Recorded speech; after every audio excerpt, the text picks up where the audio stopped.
On March the 21st, 1968, the first SR-71 operational sortie was flown out of Kadena Air Force Base, Okinawa, Japan.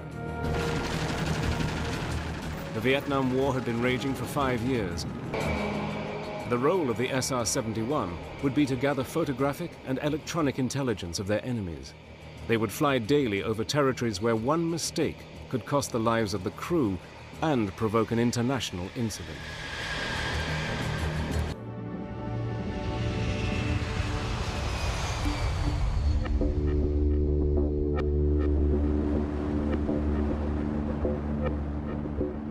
Above 60,000 feet, the crew switches off all contact with air traffic control.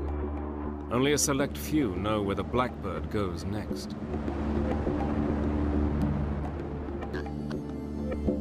Sitting in the rear cockpit, the RSO must keep the plane on the black line, the pre-planned route to the target.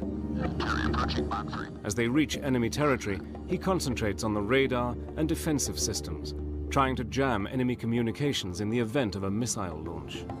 We carried the same type of jammer that was used throughout the Vietnam War by all of the fighters and bombers, which attempted to jam the communication between the radar site and the missile itself. Once they began the communication, our indications in the cockpit would go from warning to jamming, and it would be jamming that communication link to the missile. But sometimes the enemy would try to attack the SR-71 by launching a missile without any radar guidance. We were coming in off the water, headed inland, and the pilot says, "Hey Reg, look out your right window."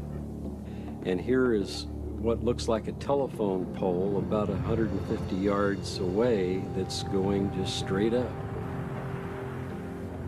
He said, "Was that close enough?" And I said, "Yeah, that was close enough." Our main defense, if we were fired upon, was increased speed. And we could increase 100 knots, 200 knots in just a matter of seconds, which is a lot of differential in speed for a missile to cope with. Approaching the target area, the RSO concentrates on operating the high-tech surveillance equipment. The 6 different cameras were able to photograph 100,000 square miles in an hour, producing images with such high resolution that a vehicle's number plate could be clearly identified.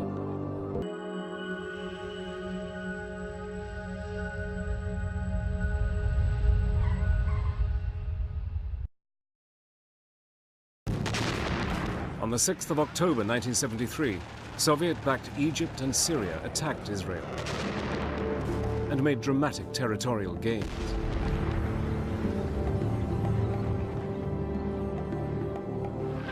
With the Middle East caught up in the politics of the Cold War, an Israeli defeat would bring with it the threat of nuclear conflict.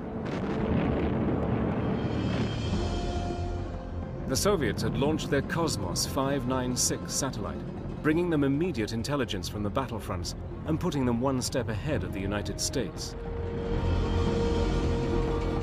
It was time to bring in the Blackbird. The SR-71 would fly directly from Griffiths Air Force Base, New York, to the Middle East. The flight would be over 11 hours long, with 6 refuelings. On the 12th of October, under codename Giant Reach, the mission began.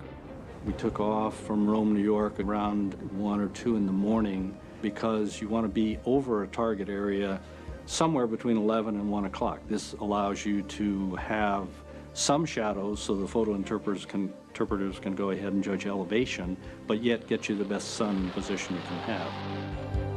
By 10 o'clock in the morning, the SR-71 had reached its 2nd refueling point over Portugal.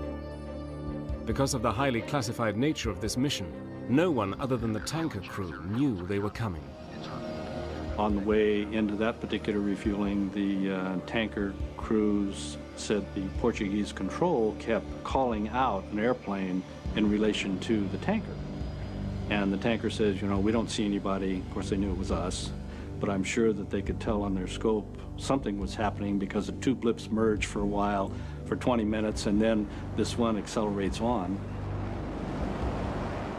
Jim Shelton approached the Egyptian coastline. The Egyptians were well equipped, with their Soviet allies constantly replenishing their supplies. With 160 SAM missile sites, many secretly commanded by Soviets, and sophisticated radar tracking systems, they were on full-scale alert, watching the skies for any enemy infiltration. As soon as we got into range of the Egyptian SAM sites, they started tracking us. The Egyptians, alerted to an unidentified aircraft appearing on their radar systems and presuming the plane to be either Israeli or American, scrambled to launch their surface-to-air missiles. 80,000 feet above them, traveling at a speed of over Mach 3, Jim Shelton's Blackbird was gathering thousands of feet of film, capturing the extent and whereabouts of the Egyptian military forces. You had the radar receiver in the back cockpit. Gary could tell me that, yes, now we're being tracked by some SAM missile. We need to do something. So at that particular point, we would jam, we would speed up. By the time the Egyptian missiles were ready to fire, the SR-71 had already cleared their airspace and was speeding towards Israel. But the heavily armed Israelis also had no knowledge of this covert Blackbird operation and immediately went on full alert.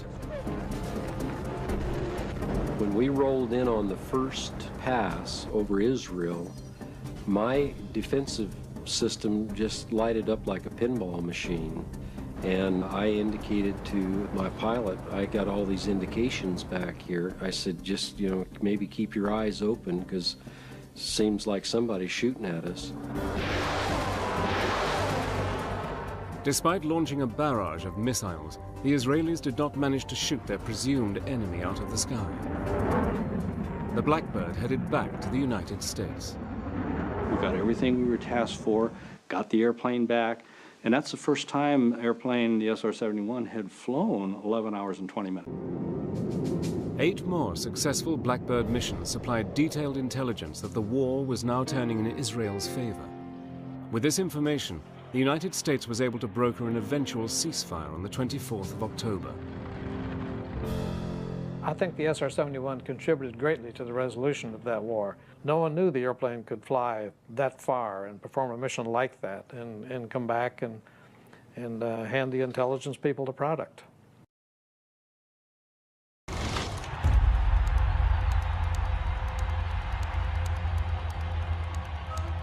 August 26, 1981, North Korea.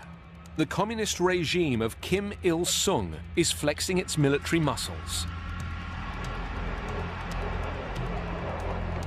Fearing an invasion of the democratic South, the West desperately needs intelligence.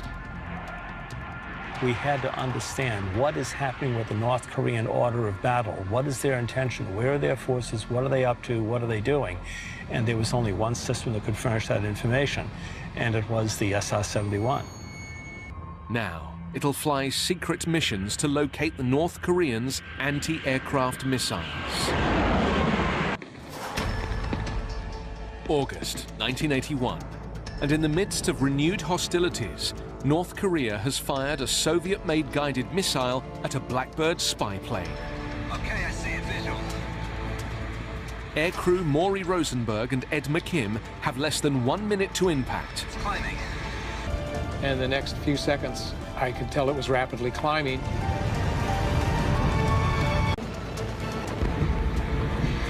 Missile exploded. 17 years after its first flight, the Blackbird is still the world's best spy plane. The Soviets even developed the MiG-25 jet fighter to bring it down.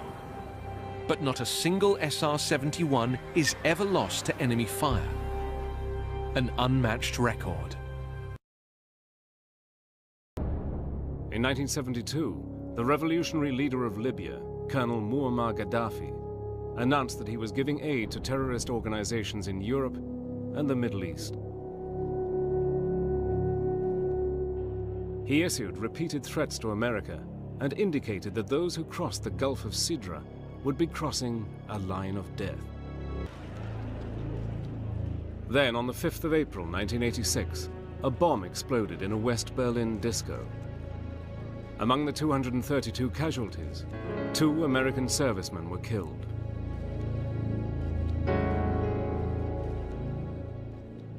The United States found clear evidence that Libyan leader Colonel Gaddafi was behind the attack.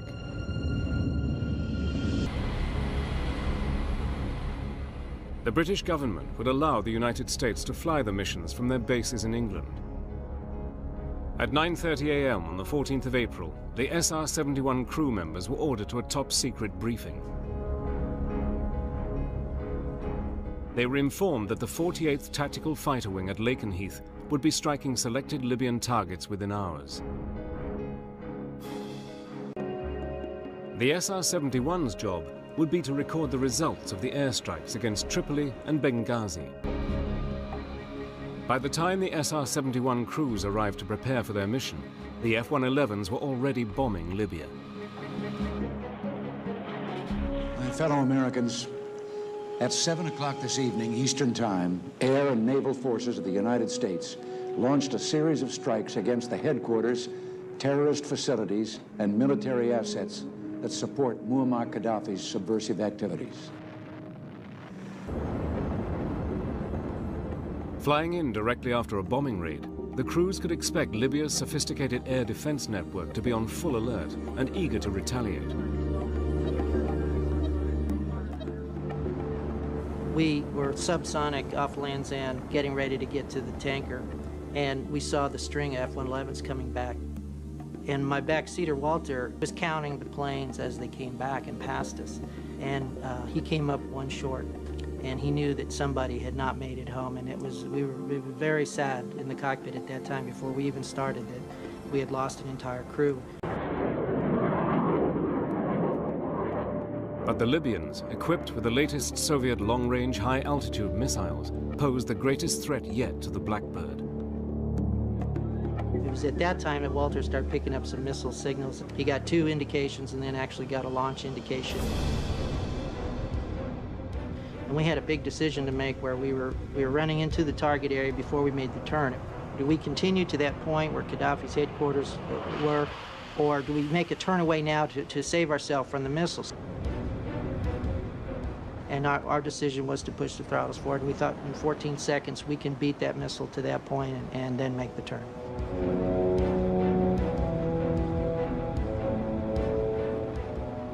Made the turn, went feet wet, got to the coast, and I will tell you, that was probably the fastest I've ever seen the SR-71 fly. They'd outrun the missile, gathered the photographic intelligence, and were now heading away from the danger zone. Walt said, "Okay, you can pull it back now." My hand was still locked in the forward position there. We were seeing Mach numbers that were a little scary, that we had not seen before, and the jet did it effortlessly. The intelligence photos that were brought back clearly showed that the bombing mission had been a success. It was decided there would be no need to risk more American airmen's lives over Libya with further bombing.